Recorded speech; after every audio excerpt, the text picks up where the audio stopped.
সেই মুখগুলোকে মনে রেখো, যার জন্য তোমার জীবনটা ছন্নছাড়া হয়ে গেছে, যার জন্য জীবনের মূল্যবান সময়গুলো নষ্ট হয়ে গেছে, যার জন্য তুমি আজও সুস্থ হয়ে উঠতে পারোনি।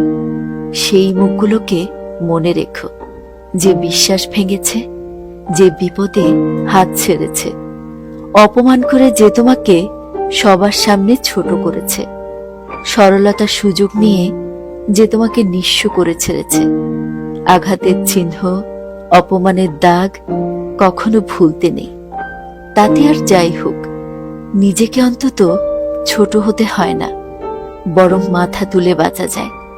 লোকে যে যাই বলুক, এই মনে রাখাটা তোমার সেলফ রেসপেক্ট। সবকিছু ভুলে যেতে নেই, সব ভুলের ক্ষমাও নেই।